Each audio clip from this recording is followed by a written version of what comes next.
Hello friends, welcome to my channel. इस video series में हम पढ़ रहे हैं अभी टाइप्स ऑफ ऑपरेटिंग सिस्टम, जिसमें मैं ऑलरेडी कवर कर चुकी हूँ batch operating system, multi programming and multi tasking operating system. ठीक है, आज की इस वीडियो में हम पढ़ेंगे real time operating system. Last video में मैंने बताया था मल्टी प्रोग्रामिंग और मल्टी टास्किंग ऑपरेटिंग सिस्टम। इसमें मैंने बहुत ही अच्छे से इसको एक्सप्लेन किया है।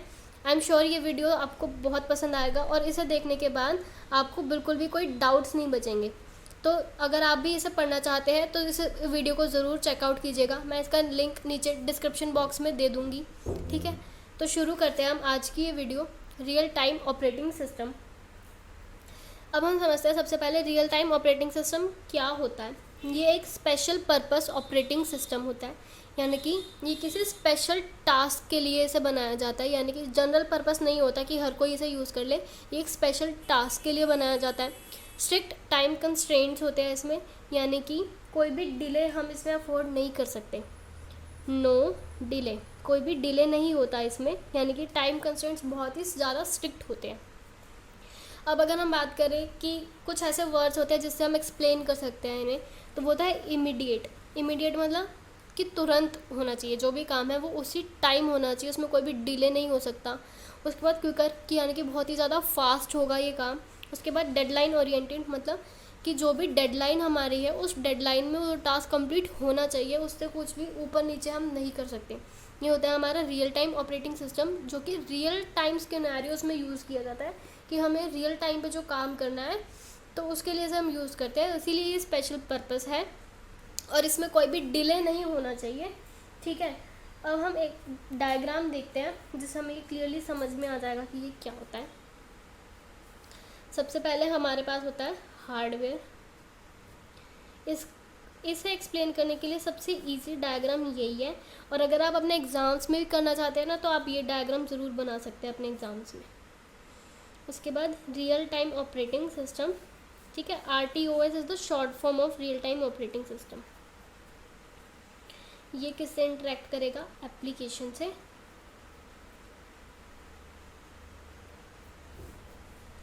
और एप्लीकेशन किससे इंटरेक्ट करेगी? यूज़र से। थोड़ा सा यहाँ पे स्पेस की दिक्कत हो गई। ठीक है, तो ये है हमारा रियल टाइम ऑपरेटिंग सिस्टम का डायग्राम। इसकी हेल्प से आप इसे बना सकते हैं। ठीक है, उसके बाद हम देख लेते हैं टाइप्स ऑफ RTOS। ठीक है, ये एक इम्पॉर्टेंट टॉपिक है एग्ज़ाम्स के लिए। अगर मतलब हम देखें तो मल्टी प्रोग्रामिंग और मल्टी टास्किंग के बाद कोई ऑपरेटिंग सिस्टम अगर पूछा जाता है एग्ज़ाम्स में तो वो यही है, रियल टाइम ऑपरेटिंग सिस्टम। ठीक है, ये दो टाइप्स का होता है, hard real time operating system और soft real time operating system. अब जैसे नाम से आप थोड़ा सा डिफरेंस देख सकते होगे। हार्ड का मतलब क्या है कि कोई भी डिले नहीं हो सकता, नो डिले, कोई भी डिले नहीं। ठीक है, लेकिन इसमें क्या है, अ लिटिल बिट डिले हो सकता है।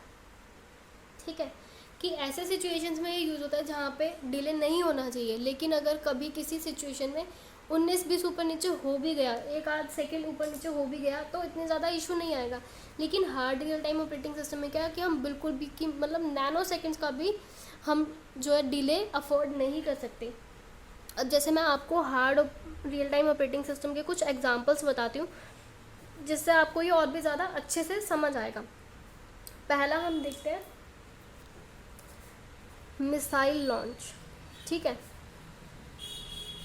अब मिसाइल लॉन्च के टाइम पे क्या है, अगर हमें मिसाइल को लॉन्च करना है तो अगर हम थोड़ा सा भी ऊपर नीचे हो जाएंगे ना, एक आध मिनट का भी डिफरेंस होगा तो वो मिसाइल कहीं की जगह कहीं पहुंच जाएगी। और हो सकता है इतने में मतलब कोई जो हमारे ऑपोजिट है, जो हमारा ऑपोजिशन है, हमारी एनिमीज है, वो ही हम पर हमला कर दे। तो मिसाइल लॉन्च में हम थोड़ा सा भी डिले अफोर्ड नहीं कर सकते।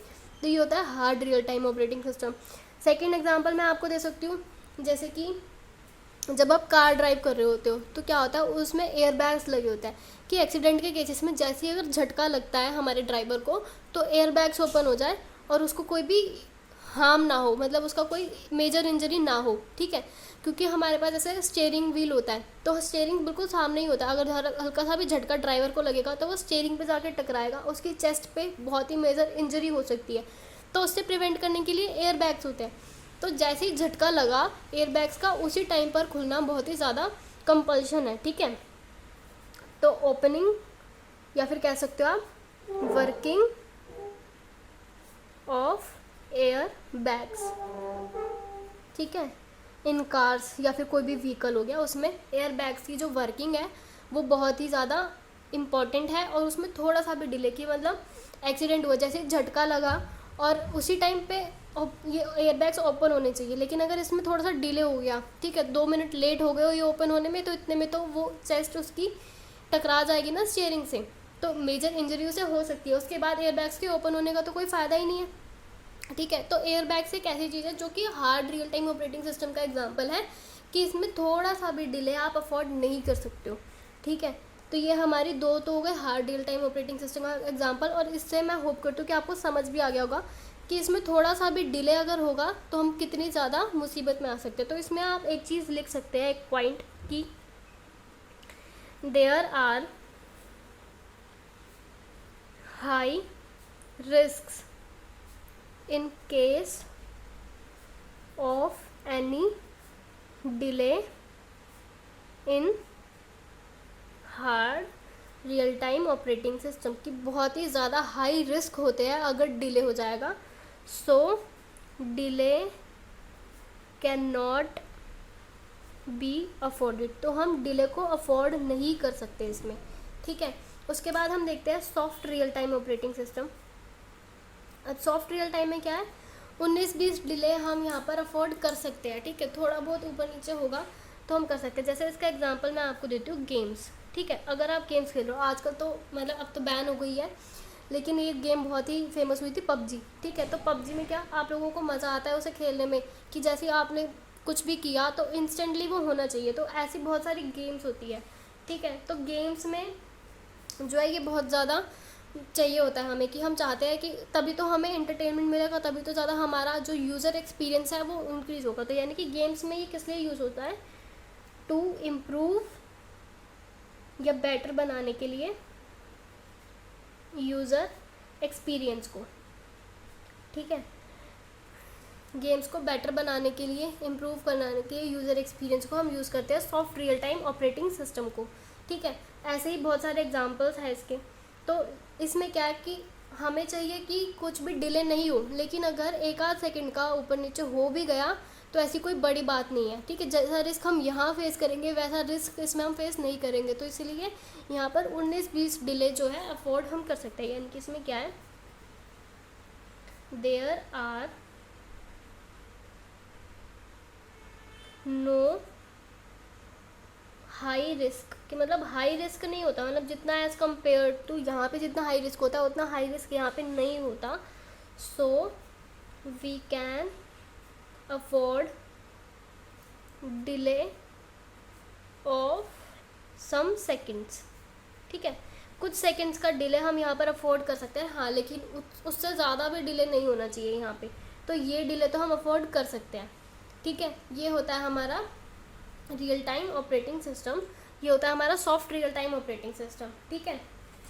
अब उसके बाद मैं आपको इनके एडवांटेजेस और डिसएडवांटेजेस भी बता देती हूँ। यहाँ पे जगह नहीं बची तो हम हाल फिलहाल अभी इसी पे लिख लेते हैं, ठीक है। तो अब देखिए एडवांटेजेस क्या है इसके।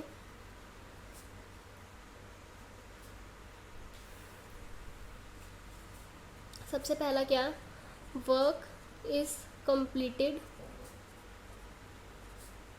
With in deadline. डेडलाइन जो भी है ना हमारी, डेडलाइन में हमारा काम हमेशा कंप्लीट होगा रियल टाइम ऑपरेटिंग सिस्टम में, ठीक है।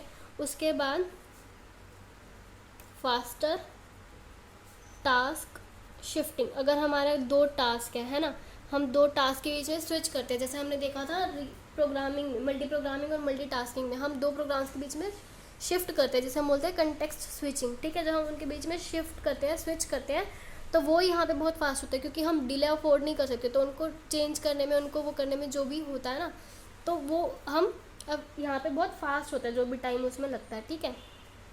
थर्ड, एरर फ्री होता है, यहाँ पे कोई भी हम गलती करने का मौका नहीं दे सकते, ठीक है। थोड़ी सी भी छोटी सी भी गलती हमें बहुत ही ज़्यादा हाई रिस्क दे सकती है, तो इसीलिए हम यहाँ पर एरर फ्री काम करते हैं। यहाँ पे हमारी गलतियाँ होने के चांसेस बहुत ही ज़्यादा लेस होते हैं, ठीक है, लेस मतलब इम्पॉसिबल ही होता है कि गलती तो हो ही नहीं सकती, ठीक है।